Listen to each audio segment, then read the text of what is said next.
दोस्तों, ये कहानी है एक ऐसे पैरासाइट की जो कि लोगों के कान के जरिए दिमाग के अंदर घुसकर उनके पूरे ब्रेन पर काबू कर लेता है।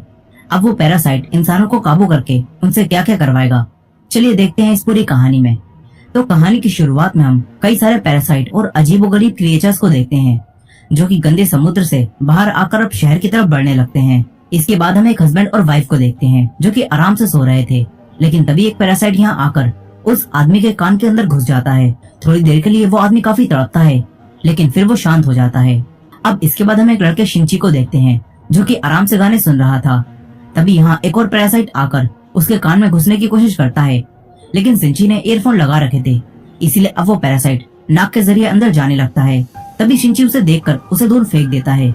शिंची डरते हुए एक बुक के जरिए उसे मारने की कोशिश करता है, लेकिन वो पैरासाइट उसके हाथ पर काटकर उसके हाथ के अंदर घुस जाता है। तभी शिंची घबराकर एक केबल से अपने हाथ को बांधकर उसे बीच में ही रोक देता है। तभी शिंची की आवाज सुनकर उसकी मॉम यहाँ आ जाती हैं। शिंची उनसे कहता है कि उसके हाथ में कोई कीड़ा घुस गया है, लेकिन उसकी मॉम कहती है कि ये लड़का मजाक कर रहा है। वो शिंची के पास आकर उसके एक हाथ से उसका दूसरा हाथ छुड़ा देती हैं और फिर देखती हैं तो यहाँ उन्हें कोई भी कीड़ा नहीं दिखता। उन्हें लगता है कि शिंची अभी से ही सटिया गया है। शिंची भी चौंक जाता है कि आखिर वो कीड़ा कहाँ गायब हो गया। अब तभी उसकी मॉम वही गाना सुनती हैं जो शिंची सुन रहा था। फिर उसकी मॉम शिंची से कहती है कि इस तरह के गाने मत सुना कर, तभी तेरे को ऐसे वहम होने लगे हैं। अब ये कहकर उसकी मॉम यहाँ से चली जाती हैं। शिंची सोचता है कि वो कीड़ा आखिर कहाँ गायब हो गया। अब अगली सुबह शिंची जब ब्रेकफास्ट कर रहा होता है तो उसे अपने राइट हैंड यानी कि जिस हाथ में वो पैरासाइट घुसा था उस हाथ में अजीब सा महसूस होने लगता है। फिर हम उसी आदमी को देखते हैं जिसके अंदर पैरासाइट घुस गया था। वो आदमी अब अजीब सा बिहेव कर रहा होता है और अब वो अपनी वाइफ के पास जाता है। अचानक से उसका मुंह एक बड़े से क्रिएचर के मुंह में बदल जाता है जिसके अंदर कई सारी आंखें थीं। उसकी वाइफ कुछ भी समझ पाती इससे पहले ही वो आदमी अपनी वाइफ को खा जाता है। यानी कि उस पैरासाइट ने इस आदमी के ब्रेन को पूरी तरह से अपने काबू में करके इसे एक क्रिएचर बना दिया है। अब हम फिर से शिंची को देखते हैं जो कि अपनी दोस्त सातोमी के साथ स्कूल जा रहा था, लेकिन आज शिंची का बिहेवियर थोड़ा बदला हुआ था और उसके राइट हैंड पर उसका कोई भी काबू नहीं था। वो सातोमी को गलत जगह छू देता है और सातोमी उससे गुस्सा होकर चली जाती है। फिर क्लास में पढ़ते हुए उसकी रेजर नीचे गिर जाती है और जब शिंची उसे उठाने के लिए हाथ आगे बढ़ाता है तो तभी उसका हाथ बड़ा होकर रेजर उठा लेता है। इसके बाद बास्केटबॉल खेलते हुए शिंची बॉल को काफी दूर से उसी हाथ से रिंग में डाल देता है। शिंची कंफ्यूज हो जाता है कि उसके हाथ के साथ ये सब क्या हो रहा है, इसीलिए वो वापस घर आकर इंटरनेट पर इस बारे में सर्च करता है। तभी उसके हाथ से एक आंख बाहर आती है। शिंची उसे देखकर चौंक जाता है, लेकिन वो आंख वापस अंदर चली जाती है।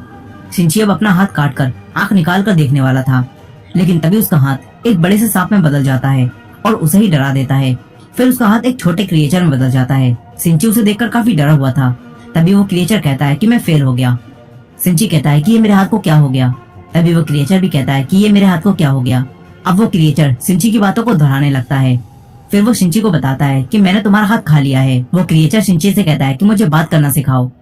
वहीं दूसरी तरफ हम उसी आदमी को देखते हैं जिसकी बॉडी पर उस पैरासाइट ने कब्जा कर लिया था और वो पैरासाइट भी अब टीवी के जरिए इंसानों की भाषा सीख रहा था। और तो और उसने इस आदमी की वाइफ को खा लिया होता है।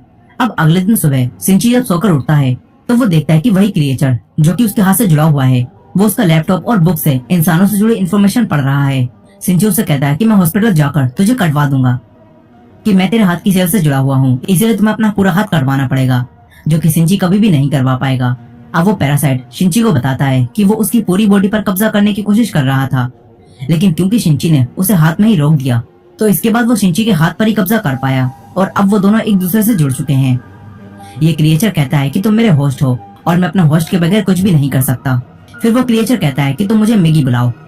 मिगी शिंची के जरिए स्कूल में कई सारी बुक्स पढ़ता है और इंसानों के बारे में और भी ज्यादा जानता है। वो स्टूडेंट्स को फाइटिंग प्रैक्टिस करते हुए भी देखता है और मिगी सिर्फ उन्हें देखकर ही फाइटिंग स्किल सीख लेता है। अब इसके बाद हम पेंटिंग क्लास में शिंची को देखते हैं जो कि अपनी पेंटिंग पर काम कर रहा था। तभी सातोमी यहाँ आती है और उससे कहती है कि अगर तूने फिर से वो सब किया ना तो मैं तेरी जान ले लूंगी। इसके बाद सातोमी शिंची की पेंटिंग देखती है और फिर यहाँ से चली जाती है।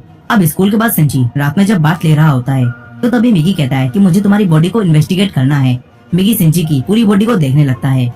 यहाँ मिगी और शिंची में अच्छी दोस्ती हो गई होती है और मिगी शिंची को कोई भी नुकसान नहीं पहुँचाता, लेकिन इसी शहर में कई सारे पैरासाइट ने और लोगों की बॉडी पर भी कब्जा कर लिया होता है और वो पैरासाइट लोगों को मारकर खा रहे थे। ये खबरें पूरे शहर में फैल जाती हैं, लेकिन किसी भी आम इंसान को ये पता नहीं होता कि लोगों को कौन मार रहा है।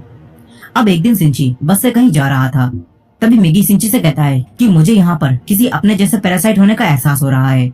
मिगी सिंची को यहीं उतरवा कर उसे एक शॉप में ले जाता है जहाँ इन्हें एक आदमी दिखता है।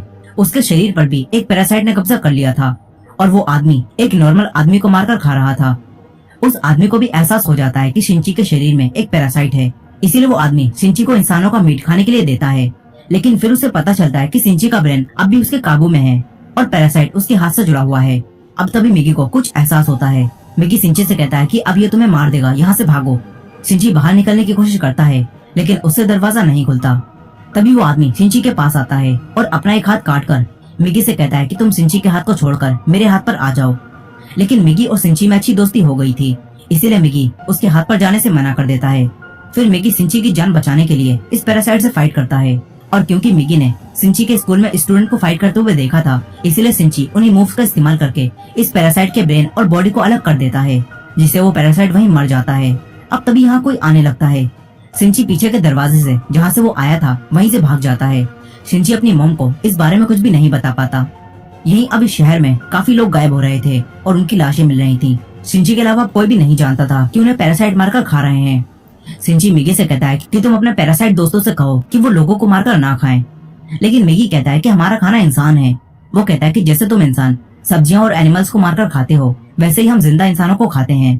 यहाँ मिगी सिंची से जुड़ा हुआ था, इसीलिए जब तक सिंची जिंदा रहेगा तब तक मिगी भी जिंदा रहेगा और सिंची की बॉडी से ही उसे खाना मिलता रहेगा। इसीलिए मिगी को इंसानों को मारने की जरूरत नहीं थी। और मिगी सिंची को धमकी भी देता है कि अगर तूने मुझे चोट पहुंचाने की कोशिश की ना तो मैं तेरी जान ले लूंगा। सिंची उसे कहता है कि तू एक डेमन है। वो ये कहकर सो जाता है।